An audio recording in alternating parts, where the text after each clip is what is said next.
Hello students, इस video में हमने जैसा कि बताया था कि अभी अगले वीडियो में हम लोग डिस्कस करने वाले हैं मेंडल के नियम। ठीक है, मेंडल के आनुवंशिकता संबंधी नियम। तो यहाँ तीनों नियम है, एक प्रभाविता का नियम है, दूसरा है पृथक्करण का नियम, तीसरा है स्वतंत्र अभिवहन का नियम। तो इसमें हम देखेंगे सबसे पहले प्रभाविता का नियम, लॉ ऑफ डोमिनेंस। प्रभाविता का नियम, इसमें क्या होगा,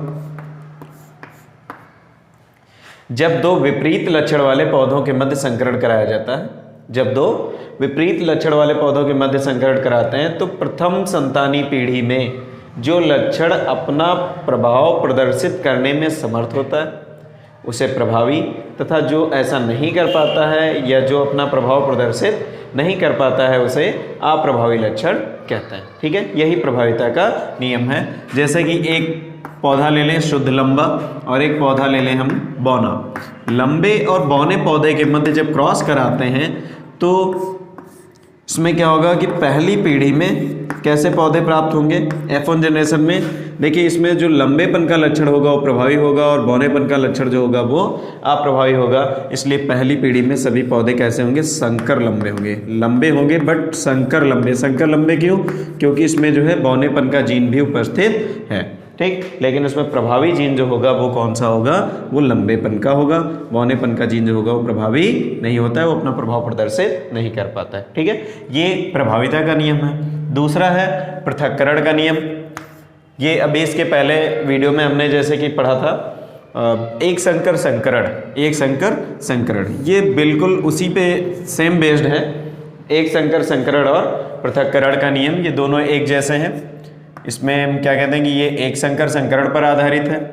क्या लिखेंगे कि जब एक जोड़ी विपरीत लक्षण वाले पौधों के मध्य संकरण कराया जाता है तो प्रथम संतानी पीढ़ी में संकर लक्षण वाले पौधे प्राप्त होते हैं।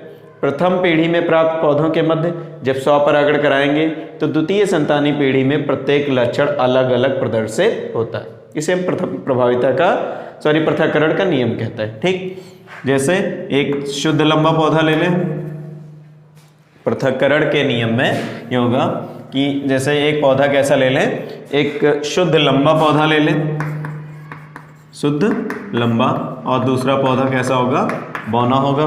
ठीक, इनके मध्य जब क्रॉस कराएंगे तो पहली पीढ़ी में सभी पौधे कैसे होंगे, संकर लंबे पौधे प्राप्त होंगे। पहली पीढ़ी में प्राप्त पौधों में जब हम स्वपरागण कराएंगे, ठीक है, पहली पीढ़ी में प्राप्त पौधों में जब हम स्वपरागण कराएंगे तो द्वितीय संतानी पीढ़ी में देखिए स्वपरागण कराने पर द्वितीय संतानी पीढ़ी में देखेंगे कैसे पौधे प्राप्त होते हैं। ये F2 जनरेशन है, द्वितीय पीढ़ी है। इसमें कैसे पौधे प्राप्त होंगे, एक तो शुद्ध लंबा, दो संकर लंबे और एक शुद्ध बौना पौधा प्राप्त होता है। इसमें जीनोटाइप देखेंगे, जीनोटाइप जो होगा 1:2:1 होगा, क्योंकि एक शुद्ध लंबा पौधा है, दो संकर लंबे हैं और एक बौना पौधा है। और फिनोटाइप का रेशियो देखेंगे, फिनोटाइप, तो फिनोटाइप इसका 3:1 होगा। ठीक है, इसे हम क्या कहते हैं, पृथक्करण का नियम। अगला इनका जो तीसरा नियम है, मेंडल का जो तीसरा नियम है उसे हम क्या कहेंगे, स्वतंत्र अपव्यूहन का नियम है। ठीक है, law of independent assortment, law of independent assortment या स्वतंत्र अपव्यूहन का नियम। ये द्विसंकर संकरण पर आधारित है। किस पे आधारित है, द्विसंकर संकरण पर आधारित है। और द्विसंकर संकरण में हमने पढ़ा है पहले कि जब दो जोड़ी विपरीत लक्षण वाले, जब दो जोड़ी विपरीत लक्षण वाले पौधों के मध्य संकरण कराया जाता है तो प्रत्येक लक्षण का पृथक्करण एवं चयन स्वतंत्र रूप से होता है। ठीक है, ये तीसरा नियम है, स्वतंत्र अपव्यूहन का नियम, स्वतंत्र अपव्यूहन का नियम, या इसी को हम कहते हैं इंग्लिश में लॉ ऑफ इंडिपेंडेंट असॉर्टमेंट।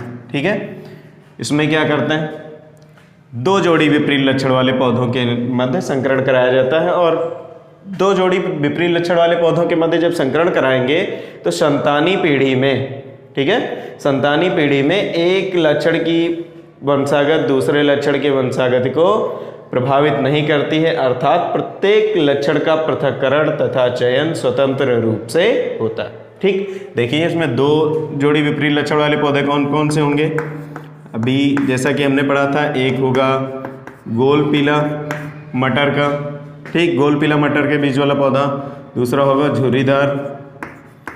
झुर्रीदार हरे बीज वाला, झुर्रीदार हरे बीज वाला मटर का पौधा। ठीक, तो गोल पीला, राउंड येलो और ये रिंकल्ड ग्रीन।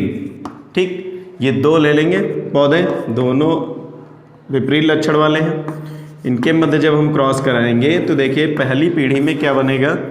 पहली पीढ़ी में जितने भी पौधे प्राप्त होंगे, F1 जनरेशन है, इसमें प्राप्त जितने भी पौधे होंगे वो सभी पौधे कैसे होंगे, गोल पीले बीज वाले संकर पौधे, गोल पीले बीज वाले संकर पौधे। ठीक है, गोल पीले बीज वाले संकर पौधे। ठीक, फिर इनमें स्वपरागण जब कराएंगे, इनमें क्या करेंगे, जब स्वपरागण कराएंगे, स्वपरागण मीन्स सेल्फ पॉलिनेशन जब होगा तो इसमें युग्मक कौन से बनेंगे, युग्मक बनेंगे, युग्मक देखिए capital R capital Y, capital Y small R, capital R small Y, small R small Y, ये बनेंगे। ठीक, ये 4 युग्मक बनेंगे। फिर हम एक चेकर बोर्ड बना लेंगे 16 खाने का। ये दोनों सेम है, द्विसंकर संकरण और स्वतंत्र अपव्यूहन का नियम। ठीक है,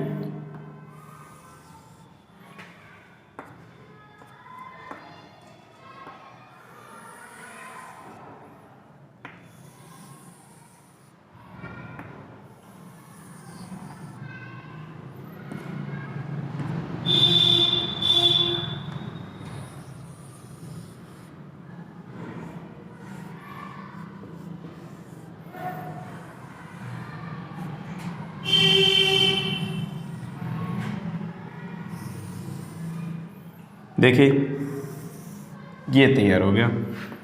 अब एक तरफ हम इसमें रख देंगे, एक तरफ मेल गैमीट और दूसरी तरफ फीमेल गैमीट। ठीक, capital R capital Y small R, capital R small Y, small R small Y, same वैसा ही बनेगा। और इधर भी वैसे ही रहेंगे, capital Y capital R capital Y small R, capital R small Y, small R small Y, ये इतने युग्मक होंगे। फिर इनमें सेम यही जो जिस खाने के लिए चाहिए हमको क्रॉस कराएंगे, उसके सामने इधर देखेंगे इस तरफ क्या है जो भी होगा और इस तरफ जो भी युग्मक होगा उसका क्रॉस कराएंगे। ठीक, तो इसमें ये बन जाएगा कैपिटल आर कैपिटल वाई, और इसमें भी बनेगा कैपिटल आर कैपिटल वाई, और इसमें क्या बनेगा capital R capital Y small Y. ठीक, और इसमें capital R capital Y small Y. ठीक है, कैपिटल आर।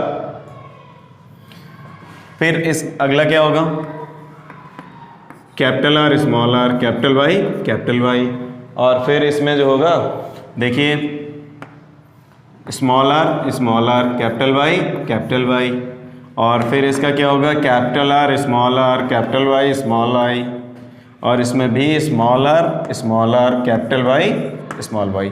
ये इतने युग्मक इसमें बन जाएंगे।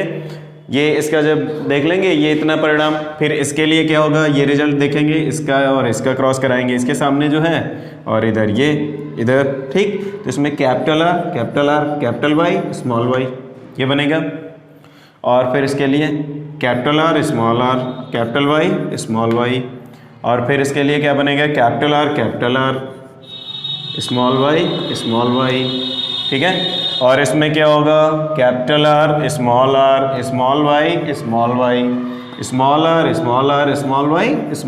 इसका हो जाएगा। और इसमें क्या होगा देखिए कैपिटल आर स्मॉल वाई, और इसमें यहाँ पर देखेंगे तो क्या होगा small R capital Y small Y, और फिर इसमें capital R capital Y small Y, ये इतना बन जाएगा। अभी मैंने इसके पहले बताया था कि ये जिसमें भी एक कैपिटल आर कैपिटल वाई मिलेगा वो सभी गोल पीले बीज वाले पौधे होंगे। सभी कैसे होंगे, गोल पीले बीज वाले पौधे होंगे, capital R small, capital R capital Y है सब में, क्योंकि ये प्रभावी है तो गोलपन का लक्षण प्रभावी होगा, एक पीलेपन का लक्षण प्रभावी होगा। तो जितने भी ये पौधे होंगे ये सभी कैसे होंगे, गोल पीले होंगे, गोल पीले बीज वाले। ठीक, फिर बाद में ये जो होगा ये झुर्रीदार पीले, ये कितने होंगे, कैसे होंगे, झुर्रीदार पीले। ठीक, और ये भी क्या होगा, झुर्रीदार पीला। ये देखिए ये गोल हरा होगा, कैसा होगा, गोल हरा, गोल भी होगा और हरा है, हरे को हम साइडेड दिखा दें ऐसे, गोल और हरा। ठीक, और ये एक जो होगा ये झुर्रीदार हरा होगा। ठीक है, तो गोल पीले गोल हरे, गोल पीले गोल हरे, झुर्रीदार पीले झुर्रीदार हरे।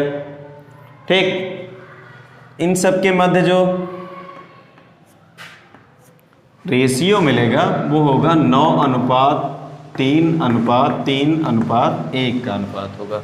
ठीक है, 9:3:3:1 का अनुपात प्राप्त होता है। ठीक है, तो ये स्वतंत्र अपव्यूहन का नियम हुआ। इसके बाद हम पढ़ते हैं इसमें अपूर्ण प्रभाविता।